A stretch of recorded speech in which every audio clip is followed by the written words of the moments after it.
Hey business owners, this is Lindsey Graham, freedom fighter and entrepreneur. The last 2 years, the government has been forcing strict mandates and lockdowns on you and your business. Well, I have incredible news to share. There's now a tax credit specifically created for any business that had employees in 20 and 21, and you can get up to $26,000 per employee. It's time for you to reclaim the money the government took from you that's rightfully yours. Go to SheSoRightShow.com, shop page for a direct link to apply. Do not ignore this, friends. You are owed the money you lost during lockdowns. It's Dylan's KC Barbecue at 4 Valley locations. Our sports bar in Arrowhead is packed with TVs for the ultimate sports fan. Our Wildlife World Zoo location will have you on the edge of your seat, dining right next to our 60,000-gallon shark tank. Dylan's Bayou at Pleasant Harbor has never-ending sunsets, beautiful people, and live music every weekend. And our newest location, Western Trails Ranch, is 12 acres of rodeo fun and live outdoor concerts for the entire family. It's Dylan's KC Barbecue, where we're elite, unique, and memorable.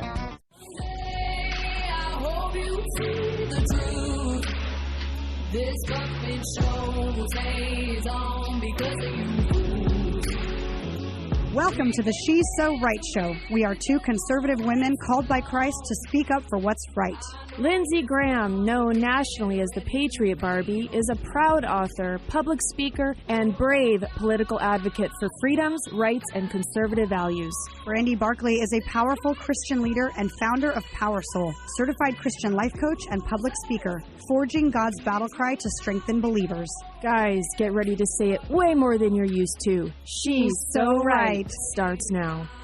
Freedom fighters, are you tired of giving your hard-earned money to big corporations who use their power against us? We are done. As conservatives, the best and most effective way to vote is with our dollars. You can shop with all our favorite companies, sponsors, and affiliates right on our website. Go to www.shesorightshow.com and click the shop page. We are proud affiliates for MyPillow, My Patriot Supply, and other conservative brands. Get massive savings. Go to shesorightshow.com. Join us in supporting American companies. Well, hey there, freedom fighters. You're listening to the She's So Right Show, and we have a very special guest on, Arizona famous, I like to think. She is. Dr. Kelli Ward. Little bit on your bio. First, hi, Kelli. Dr. Ward, hi. Hi, ladies. Hi, ladies. And I know you are going to both be so right. I can't wait. We are always so right.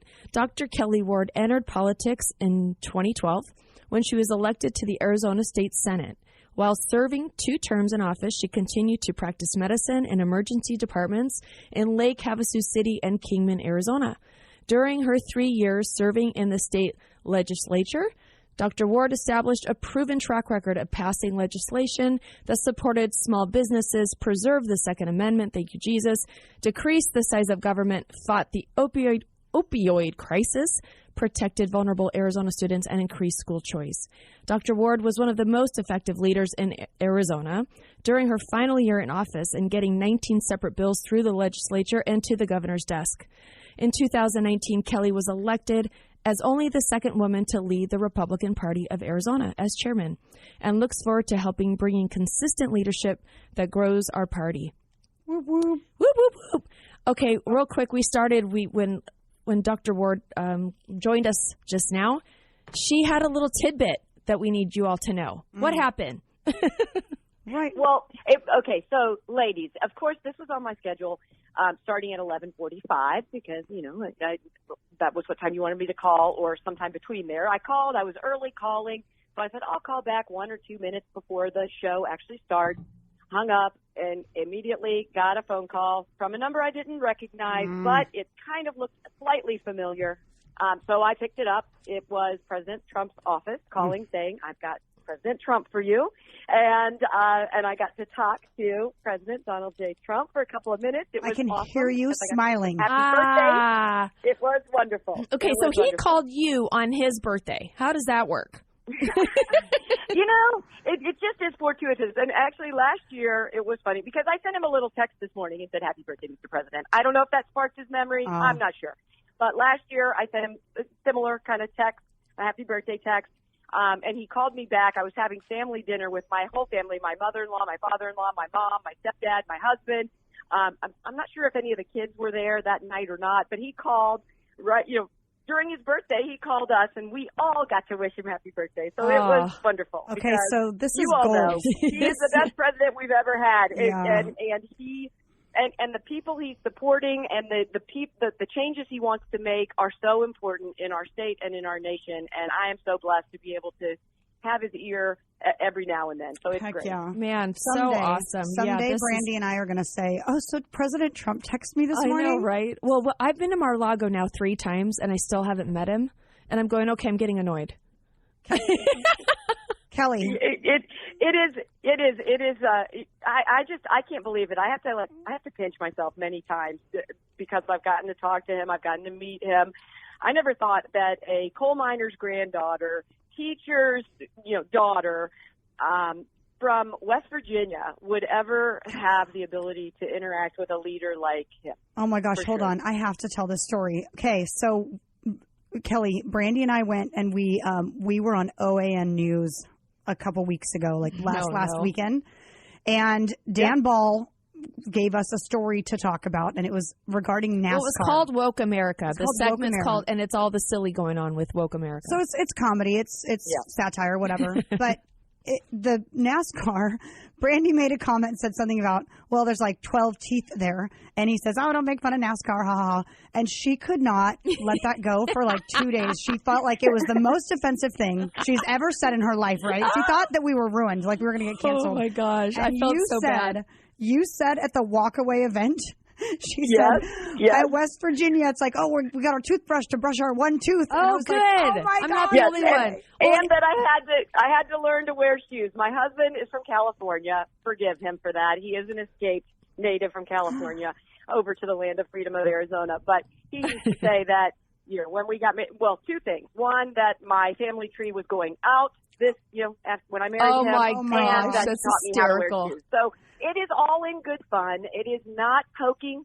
It is not offensive. It's not. If I got offended by everything that everybody ever said about me, whether I'm from West Virginia, forget it. Whether I'm a conservative, and more, it's funny. Come on, it's funny. The town that I grew up in Oregon-ish, like my high school, didn't even have a stoplight. It had one gas station with like one pump.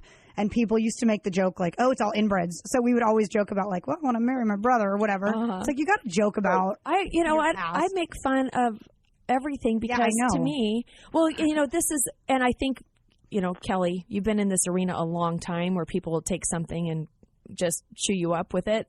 And so, I guess I would say I'm still fairly new to being like this public person. I thought, oh no, it's going to come at me. But then I redeemed myself by saying, hey, I am a redneck. I'm from Arizona. Yeah. And I'm so blonde that people don't know that I'm half Mexican and Spanish. And, I make Mexican jokes all the time. And I always have to preface it with, I'm Mexican. Like, lay off. I can make fun of Mexicans because I am one. I am one. And it's true. To be honest, all the jokes are kind of true. There's some truth in it, and it's hilarious. So anyway. Yeah. It is. Yeah, that cancel culture has to go away. We have to bring senses of humor back and our funny bones. We certainly need our funny bones to be tickled right now because we're living under the oppressive authoritarian regime of someone that wasn't even legitimately elected. Here. So you got to at least keep some humor. Yes. I call it a regime as well. When people call it an administration, I'm like, no. No, this is a... Well, if I call it an administration, I put quotes around it. I said, you can't see me, but I'm making air quotes. The Biden air quotes administration. Oh my gosh. Yeah. Speaking on that, with this, is your hat in the ring for anyone for governor right now? No, not officially. No, I think we have great candidates. I appreciate that President Trump has endorsed Kari Lake because she stands on the same principles that he does and that I do. Mm-hmm. But as a chairwoman, I try to remain pretty neutral in the race, trying to help all Republicans. Yeah. But some Republicans won't take any help. Some of her opponents, one of them is actually, he's not really a real opponent, but he's suing me because I'm not nice to him, apparently. Oh, wow. I have another, one that, we have 2 that are the ones that are a little bit behind Kari, well, a lot behind Kari, but they refuse to debate with the Republican Party. Well, last night seeing that Kari showed up to that debate alone said a lot. Yep. Well, it's a shame because those debates are designed to be a time for Republican candidates to stand up in front of Republican audience. The people that came to those debates were all Republicans, with a Republican moderator to talk about issues that are important to Republican voters. There's actually a vote to be gained at that debate. There's actually votes to be gained. But when they go to PBS or wherever, those debates are designed for the PBS moderator, who is a liberal, to get sound bites for the Democrat opponents to use and pound our candidates with. That is not what these debates are designed to do, and it's a shame that Karen and Matt decided not to come. Yeah, it's a shame. It is. What was their reason? Did they give one? Either of them? Matt said he had something else to do, and I heard that he was speaking in Wickenburg to the Republican women of Wickenburg that has, I have been told, people. I don't know for sure, less than 20 members. Yes. Yeah, I was going to say. Karen didn't bother to even respond, which is sad. Her team did take to Twitter to attack me personally, to attack our communications director, who is a millennial young woman, to attack the Republican Party. And to use some of their paid trolls to do the same. But I don't think that it gave them any help whatsoever, and that also is a shame. When you damage the Republican Party brand the way that some in the establishment try to do, it doesn't harm me, believe me, because everyone knows I'm not the darling of the Republican Party proper, the establishment Republican Party. What it does is it harms potentially all of our Republican candidates across the board, because they're creating a fake image of the Republican Party that does not exist. Because what the Republican Party is, under my leadership and with the team that we have in place and the amazing volunteers that are willing to give their blood, sweat, and tears, and sometimes their money to this effort, is a party that believes in small government and low taxes and personal responsibility and following the Constitution and faith and family and freedom. And we do not believe in slimy swamp creatures lining their pockets with donor money and turning us to the left. Well, here's my concern, too. I kind of need a governor that's willing to make time for me and our policies, that is accountable, that's responsible. You're asking a lot, Linz. Like, if you can't even show up to a debate where you need votes to win, what kind of, how invested are you going to be for us? How much skin in the game do you have, really? Yeah, if you can't even do that, I'm supposed to trust you with running the entire state? Well, when Robeson doesn't even show up, and this was my concern, and this is kind of like in that I see it like in neon lights, right? It's a Biden thing. I think of the 6 circles and Biden winning, and I think, what do they have up their silly little sleeves? That's what I think right off the bat. Well, and people better be ready and willing and able to volunteer and watch the election as it happens during early voting, during the primary, and during the general. You can sign up at azelectionprotection.com. That's azelectionprotection.com. We will hook you up with your county chairman, and we will put you in place so that you can help us watch and be a part of our election integrity army. We were just talking about this. We actually just had Monica Crowley on talking about election integrity and getting involved at a local level, and that's how we can best change things is in our communities. And so AZ Election Protection, getting involved, and I think Lindsay and I need to be forward-facing in that whole thing. There's going to be a She's So Right team that shows up in black leather and says, this is our country. This is MAGA country. She'll be in black leather. I'll be in like something white, fabulous, and fluffy. All right, guys, we'll be right back.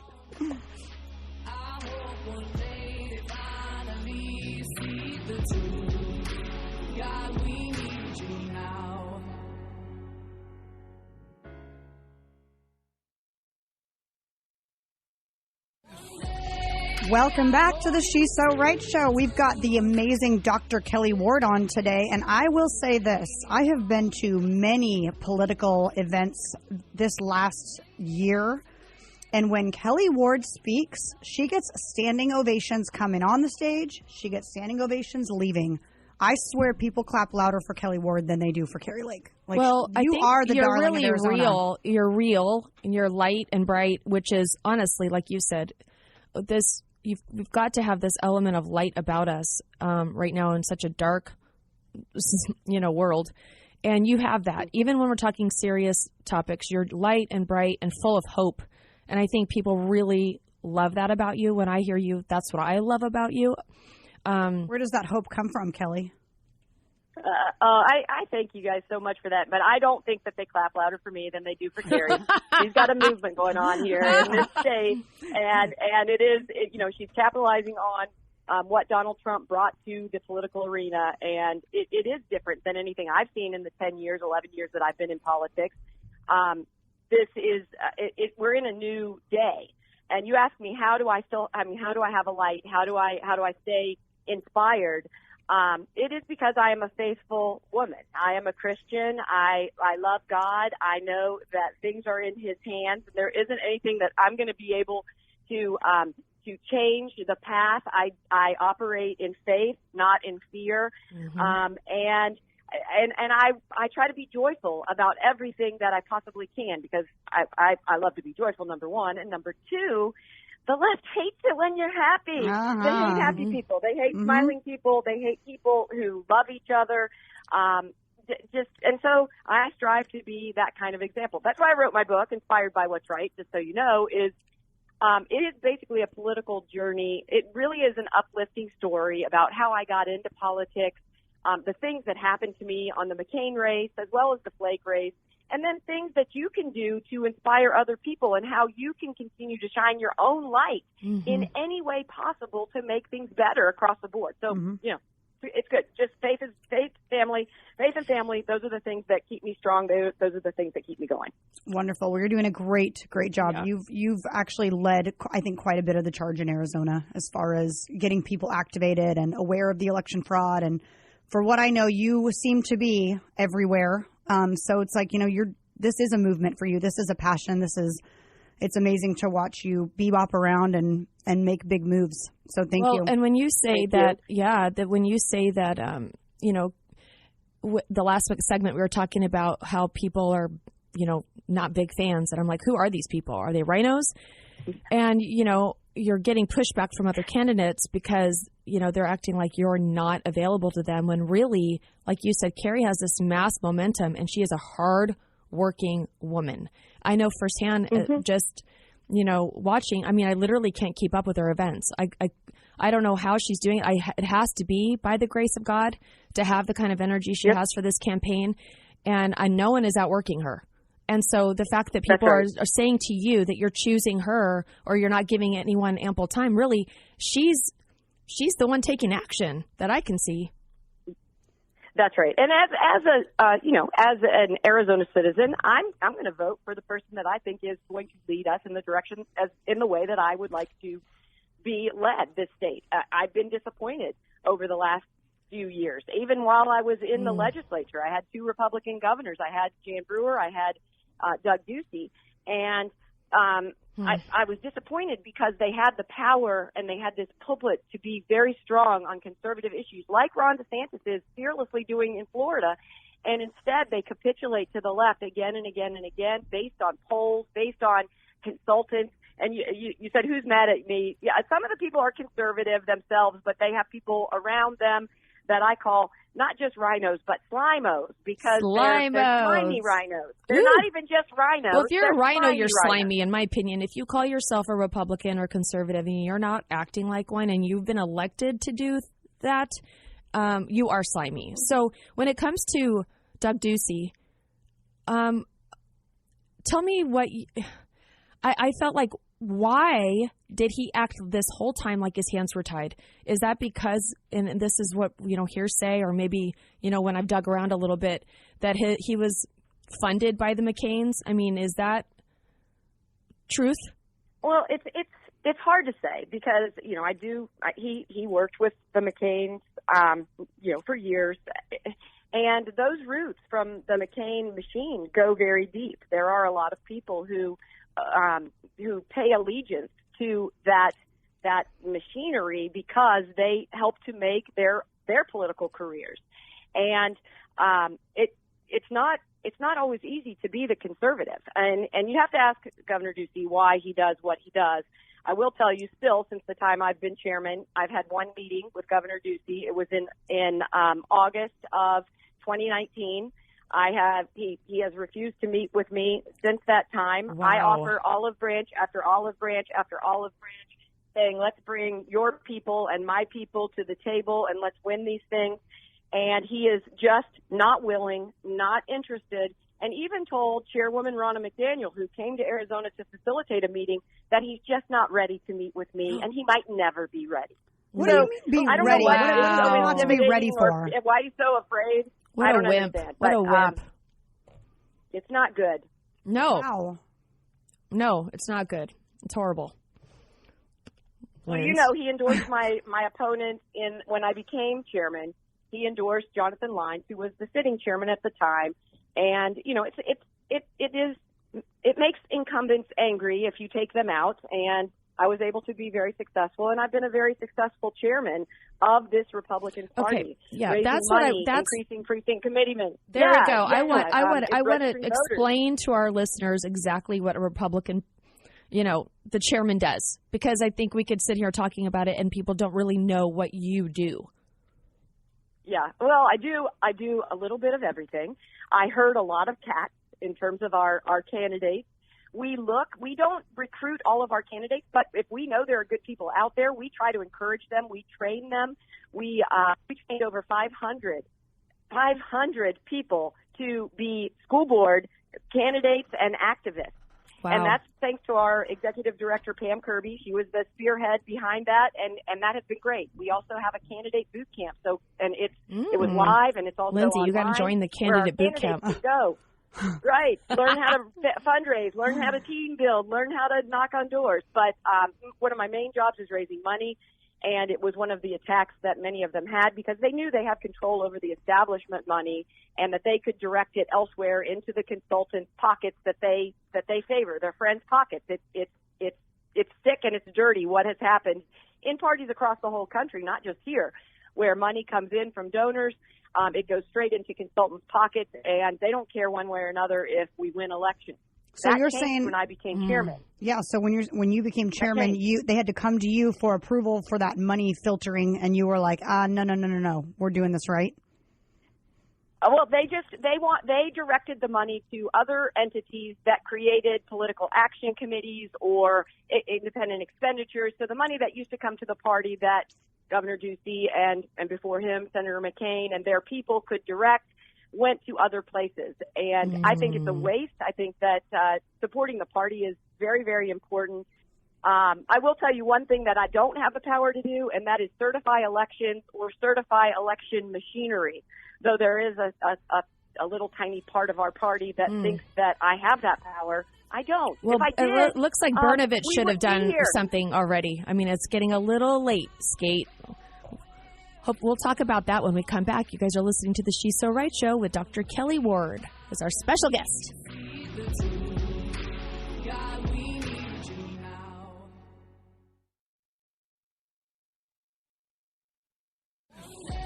Welcome back to the She's So Right show. You guys are on with Brandy and Lindsay and Dr. Kelli Ward. She's the author of Justified, the story of Arizona's audit. She's the author of Inspired by What's Right. You can follow her on social media at Kelli Ward AZ, it's spelled Kelli, and at AZGOP. Same with the websites, azgop.com, kelliward.com. And we've been talking about election integrity, how Arizonans can get involved in monitoring the polls, et cetera, et cetera. But what are your books about, Kelli?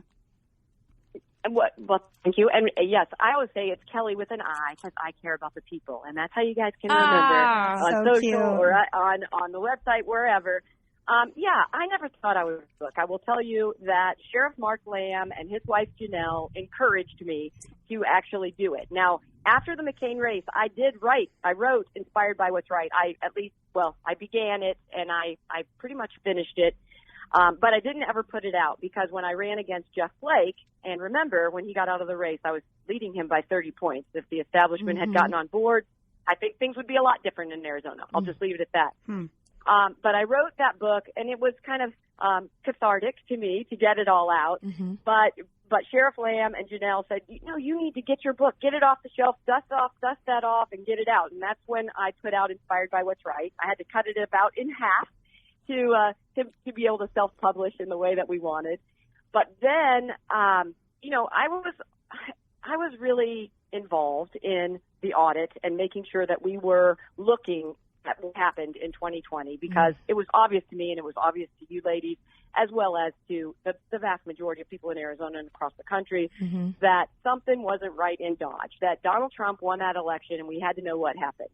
If we had a wimpy, weak, spineless Republican Party chairman here in Arizona, things would have gone the way that they did in every other state. Nothing would have been done. And I'm thankful for our strong legislators, Karen Fann and Eddie Farnsworth and Warren Peterson in particular, who drove that first subpoena issue to Maricopa County.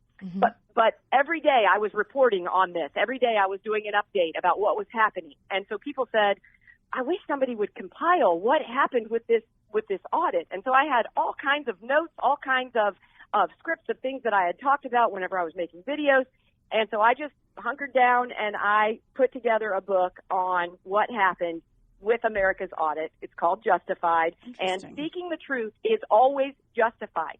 Okay? Amen. In that book, you're going to find everything, the results of the audit, what happened before, during, and after the election, and policies that we can put forward to bring integrity back and bring voter confidence back to the process so we can save our republic. So that's the summary right there. I love it. If this election, if this gubernatorial election, these midterms do not go well, and people, I mean, if the election integrity isn't back for this election, I think we have lost everything. I mean, I feel like, after watching 2,000 Mules, I talk about this a lot. I was depressed and saying, we all know what happened. If they can continue to get away with it, we are tell me your thoughts on this, because I know so many people that are just completely losing interest like it's over. And it's not. Right. Please encourage us. No, and it's not. Yes, I agree wholeheartedly that we have to stay the course. And anybody who's seen 2,000 Mules, Dinesh D'Souza says, if we quit, they win. They don't even have to cheat anymore. They win. So we have got to get out and we have got to vote and we've got to overwhelm their algorithms and their cheating. Now, they're still going to cheat. I'm just going to tell you, they've been cheating for probably forever since there's ever been elections. There's been cheating. One thing that we haven't done in Arizona before is monitor what happens in the primary. The Republican Party has not been interested in doing that. They've just said whatever Republican we get, then we'll just fight for them in November. And I think they've been cheating in the primary for many, many years. And I think that many of them would love to continue to do that, which is why we've got to have eyes on the process in the tabulation center at the election day during signature verification. We have to be very careful on what we do, though, because anything that reeks of voter intimidation can bring the Department of Justice, the politicized Department of Justice under Merrick Garland, down on our heads and make it so that we can't observe anything, and then we lose too. So we have to be present, and we have to follow the rules and the regulations so that we save our elections and we don't take ourselves out of the process altogether. Well, hey guys, do you remember when the Black Panthers were at the voting booths when Trump was up against Hillary? Was that not considered, intimidation? Yeah. So if we're standing out in our Carrie Lake hats outside, is that going to be intimidating to people? It is, because it's not the same playing field. There's hypocrisy all over. Oh. It'll be an insurrection at the polls. Exactly Insurrection at the polls. I'm going to have too many moms with Carrie hats on. Yep. All right, guys, you're listening to the She's So Right show. We'll be right back with Dr. Kelli Ward.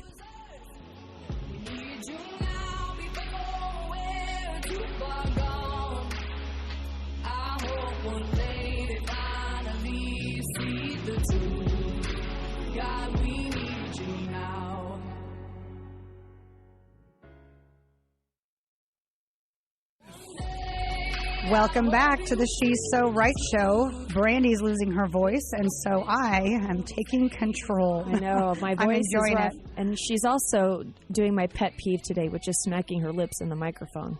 Sorry, but I actually did it on purpose. She's just too far out of arm's length for me to smack her. She's looking, though. She's looking me up and down like a piece of meat right now. How can I attack her? If she does that again, if she does it again. Oh my gosh. My voice is a little froggy. I was in Las Vegas last weekend watching the Sting concert, and I think I was singing. Yelling, I love you, Sting, way too much. It was so great. Thank God he didn't get political and just played music. Yeah. Is he political? Do you know? That always scares me. I was worried he was going to do that, but he didn't. And Good. I'm so glad. But it was a great time. But I did lose my voice. The rest of America was watching Christina Aguilera in her little outfit. Yeah. Yeah, there's been so many a live little videos outfit about that. with an appendage. I wouldn't say it was little. Gosh. Okay, so Kelly, I want to know, since you've been in the Republican Party, the GOP, that whole scene for some decade. time, what have you seen kind of escalate or de-escalate in as far as the context of like what the Republican Party stands for? We know what we stand for. I know that my values are like conservative on all fronts, right? And we used to be the party of, love, values, inclusivity, and equality, and Christianity. Morals. Yeah. Are you noticing inside the party that there's just any kind of change in the atmosphere, or who's running, or who, what the content is like that in there? Yeah, of course. I mean, there's a big change since Donald Trump came down that escalator and threw his hat in the ring to get involved in the political process. It's opened the door for a lot of other people to want to invest their time in their states, the country, their school boards, their communities. But what everybody has to remember is there is only one Donald J. Trump. Okay, mm-hmm. Donald Trump is, he is a unicorn. A presence. He is his yes. And there were some candidates who initially came out and tried to pretend like they were Donald J. Trump too. Well, it never flies, and no one can ever believe it. And then there are also candidates who are kind of I'll just say beginner candidates. They're people who think, well, I don't need money. I don't need anything. Donald Trump didn't have all these donors when he started, but he was Donald Trump. He was a superstar on television. He was a superstar in the business world. Sports figures, entertainers, etc., clamored for his attention. Right. And so those people also failed in their endeavors. But I think that now the America First movement is on a roll. It's not just about Donald Trump. Trump, brought this in, and he was kind of the guy that opened so many people's eyes. But people understand that those America First policies and the strength, standing up and being strong, are very important to compete in the primary electorate and then go on to do the job, because independents also appreciate strength. The only ones who don't want you to be strong are Democrats. Yep. They want, men to be women. They want them to shave their legs and wear dresses. Mm-hmm. They want women are great, but they're never going to have the physical strength that a man has. And so I think that has really just been a metamorphosis of the party. And then when you look at the people who are the typical politicians, the Paul Ryans, the Mitt Romneys, the Liz Cheney, those kind of people, they do not like the change, because before they were the rock stars in the political world. They got to be the ugly people who were the stars, whatever, that kind of vibe. And now we are bringing real, great, awesome people to the table, and the American people, and here in Arizona, are excited about it. You know what? You just said it. I think when I think back, Mitt Romney, I think of, this is why the McCain machine didn't like Trump. It was like they were the stars. And then he comes down the escalator and there's a giant star outshining everyone else. And it was like, this is what they built their entire life on, was Colton said this on one of our podcasts. Colton Duncan, who's a consultant for Kerry, actually, he said, politics is the Hollywood for the ugly people or something like that. But right. It's funny because you're talking about they want men to be women. Actually, when I was in Vegas, I saw a bearded man wearing a dress with a purse. So it's not even like, and you know what? It's like they're creating this Star Wars bar class of where they think everyone is, you have to be an outcast to be someone now. Yeah. Yeah. And it's and it's like, no, you know what? You can be a successful businessman like Trump, be on TV, have this dynamic personality, maybe not everyone's cup of tea, but dynamic, gets attention. And no. Charisma. Charisma. And I love that he's this brash New Yorker who says it how it is. I love all that about him. And people are like, oh, he needs to, button it up and be something else. No. And anywhere else in the world, any entrepreneurial conference, any motivational speech, it's be yourself. You'll have lovers, you'll have haters, but you'll be yourself. And for some reason, that's right. Go ahead. Well, I was just going to say, I envision these political clones. They're basically Ken dolls, okay? They're Ken dolls. They're consultants. Clip-on hair. They have clip-on hair. Right. Their hair has to look a certain way. Their clothes have to be a certain way. They have to be Stepford candidates. Believe me, I had campaign consultants who told me that I couldn't be me. And I said, if people don't like me, then they won't vote for me. And you're just another politician in a box that they can vote for. Stepford candidate. I love that. Also, remember that Ken dolls don't have any parts. So that is also part of my analogy. And when Donald Trump came and he was like the G.I. Joe doll, they couldn't stand it. Oh, I love it. Well, the other thing he brought in the idea, and I think Obama tried to do this. They tried to bring in someone that wasn't a politician and was more of a celebrity, right? And to be honest, I'm pretty open about this. I voted for Obama the first time because I wasn't into politics and I wasn't paying attention. And he was the celebrity, he was on the cover of People and he was the popular one. So I wanted to be cool.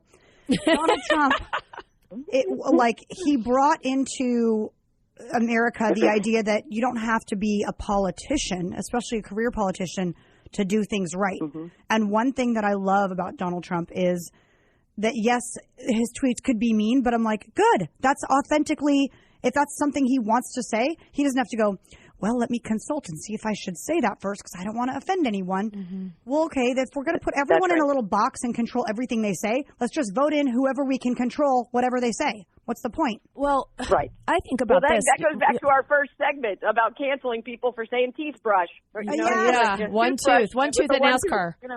When I think of Ronald Reagan, the great communicator, and I think how polished he was, but he was actually that actor, that Hollywood guy who came in and changed things so much. But with Trump, he's a rascal. He's more of a rascal. Mm-hmm. And I think about, Reagan did not have the opposition Trump had, not even a smidge of the opposition that came at that man. And I remember being at an event where actually Carrie was speaking. You guys, I'm not just purposely plugging, but this is the truth. We were at an event and somebody stood up and said, you're attaching yourself so much to Trump. And do you like his speaking style? And do you like how he, rubbed people the wrong way? Blah, blah, blah, blah. And they're kind of trying to hold her feet to the fire. And she said, you know what? What he had coming at him, what was he supposed to do? Lay down and die? The magnitude of the resistance that he had, no other president has sat under that. From the very beginning, from the very first day, they were out to get him. And I think people forget that part. People forget that part. It makes me mad. But those Ken dolls would have folded like a rusty old lawn chair. Yep. Okay? And that's what the political class cannot stand it if you do not fold, if you do not bow to their critique of you, if you do not comply with what they think you should be. They just come unhinged, and we see it. We see it with Carrie. There is some unhingedness of the people that are opposed to her. Total unhinged. Yes, you see it with me. You see it with Trump. You see it with people who come out and are not. My dad used to tell me when I was growing up, if you can't take it, don't dish it out. Mm. Okay. So if those people can't take it, they shouldn't be dishing it out, because I can tell you, I know I can take it. I know Trump can take it. I know Kerry can take it. I know I'm watching them. I'm watching the people who stand strong and the people who fold. And so here's the thing that they don't realize. The left does not realize this. The more you torment someone and they endure it, the more they realize that they can endure it. And the more they realize it was not the end. And that another day of the same torment is something that you've already dealt with. It's nothing new. I'm acclimated to it. It means nothing now. Mm-hmm. They kept on and they kept on and they keep on with you. And it's not like you're going to wake up one day and go, you know what? All of a sudden, this all hurts my feelings. I can't do it anymore. Yeah. I've been called a racist 1,200 times too many. It's like they've built up their own nemesis by making you stronger, by continuing to attack. And it's like, attack once. If I fold, guess what? You got me. If you attack me and I stay strong, you're going to be attacking for a very long time because I've already endured it and I'm going to maintain endurance, and you've just emboldened me. And I believe that's where these warriors come from. This goes to our listener. You guys are out there. You guys are in the workplace. You guys are in family dinners where there's some opposition. And bottom line is, if you don't bow to the opposition and you actually have, let's say, 3 solid points to back yourself up, and that's it, and then just get quiet, but stay standing. Don't just not have a conversation, and don't just educate yourself enough to back yourself up in what you believe, and it's not just fluffy crap. And then right. And you don't have to be mad. You don't have to be mean. You don't have to resort to their tactics. That's right.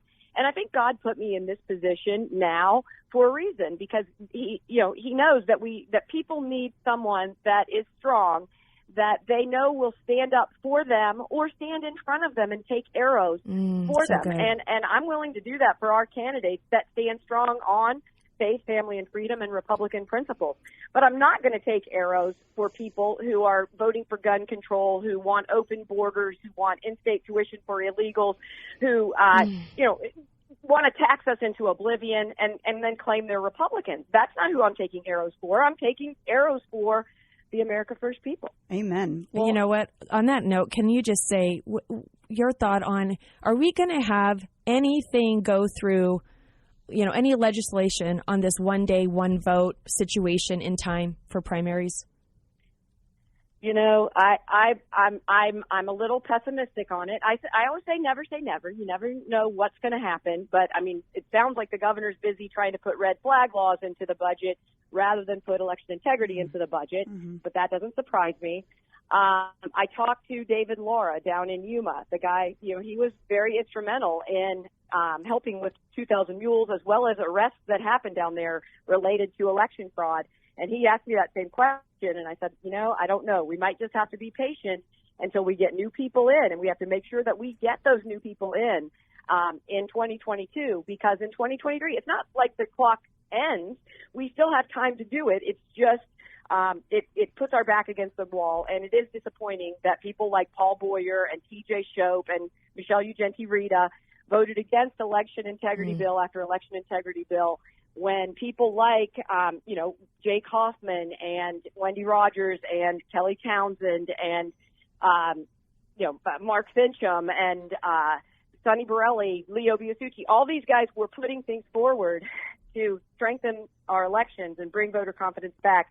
And those couple of terrible, especially in the case of Paul Boyer, so-called Republicans. When the entire terrible premise of what you're voting for is called election integrity, and you vote against it, I mean, I get that there's controversy. You should be literally hung up by your toenails that day. Yeah, but the bill is called election integrity, and you're like, no, nope, I do not back that. What role are you really playing? That's your indication, everyone. Do your homework if they didn't vote for election integrity. And the name for that person is not Rhino, it's traitor. That's right. What I say. It's called treason. Okay, we are out of time, Kelli. Thank you so much for coming on. You guys follow Dr. Kelli Ward. Because I love you. Because I care about the people. Because I care about election integrity. We'll have you back on. Thank you so much, Dr. Ward. It was great having you. Guys go check out one of her books. You guys on the campaign trail. Of course you will. God bless America. God bless you all.